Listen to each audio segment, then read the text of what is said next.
Assalamualaikum warahmatullahi wabarakatuh.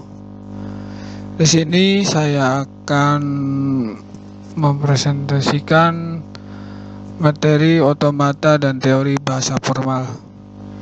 Saya sendiri Aji Mulisin, NIM 31201023, kelas TI 20B1.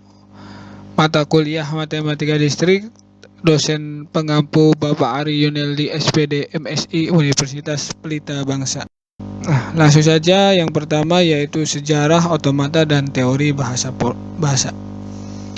Otomata bermula sebuah komputer. Ada pada teori ini di bidang sistem logika matematika atau formal. Ilmuwan David Hilbert telah mencoba menciptakan algoritma umum untuk pembuktian seluruh persoalan matematika secara otomatis, yaitu mampu menentukan salah benarnya sembarang posisi matematika. Tahun 1931, Kurt Goldberg mempublikasikan ketidaklengkapannya di mana membuktikan prosedur atau algoritma yang dikehendaki dapat Hilbert tersebut tidak akan pernah ada. Untuk pengertian otomata, yaitu mesin abstrak yang dapat mengenali atau menerima atau membangkitkan sebuah kalimat dalam bahasa tertentu. Otomata berkaitan erat dengan teori bahasa formal.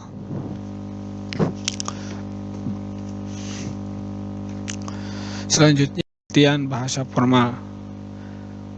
Bahasa formal adalah kumpulan kalimat. Sebuah kalimat dalam sebuah bahasa dibangkitkan oleh sebuah tata bahasa grammar yang sama. Sebuah bahasa formal bisa dibangkitkan oleh dua atau lebih tata bahasa yang berbeda. Untuk konsep otomata dan bahasa formal, yaitu anggota alfabet dinamakan simbol terminal. Kalimat adalah deretan hingga simbol-simbol terminal. Bahasa adalah himpunan kalimat-kalimat.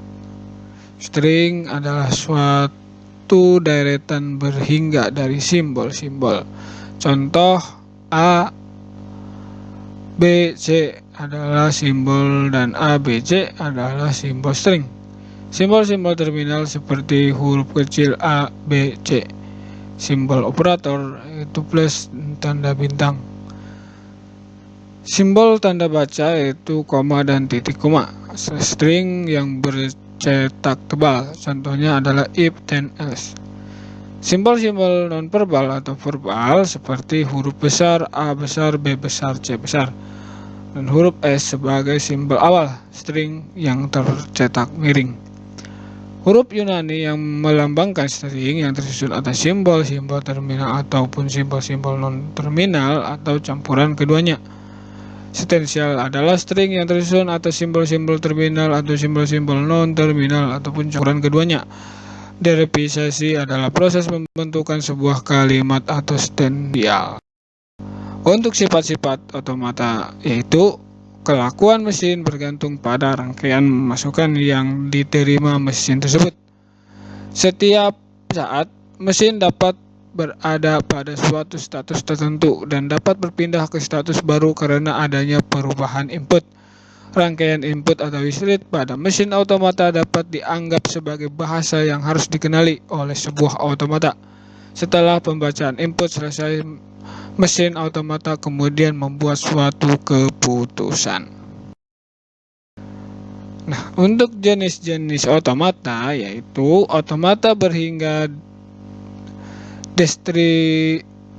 deterministik atau DFA, deterministic finite automata. Kedua, otomata berhingga atau non-deterministic atau NFA, non-deterministic finite automata. 4. Otomata pushdown, otomata terbatas linear, dan mesin Turing. Untuk contoh soalnya, yaitu soal dari NFA atau deterministic finite automata. Itu di sini saya memiliki 3 diagram set, yaitu ada Q0, Q1 dan Q3. Nah, untuk di sini saya memiliki tabel yaitu Q0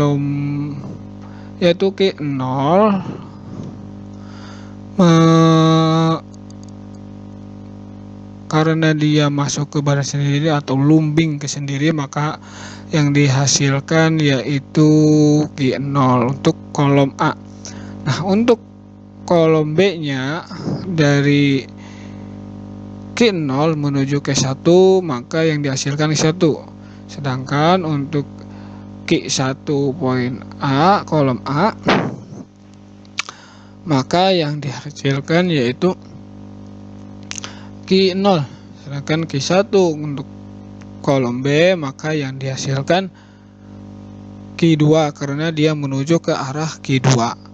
Nah, sedangkan untuk Q2 di kolom A, maka yang dihasilkan adalah Q1 karena dia menuju ke arah Q1. Nah, untuk Q2 kolom B-nya karena dia balik lagi ke dirinya sendiri, atau disebut dengan looping, maka yang dihasilkan Q2. Nah, untuk penyelesaiannya yaitu untuk Q0A, maka yang dihasilkan yaitu Q0, dan untuk Q0B, maka yang dihasilkan yaitu Q1. Nah, untuk Q1.A, maka yang dihasilkan Q0. Nah, untuk Q0 poin B, maka yang dihasilkan Q1. Untuk Q1 dan Q1B, maka yang dihasilkan Q2 atau ditolak.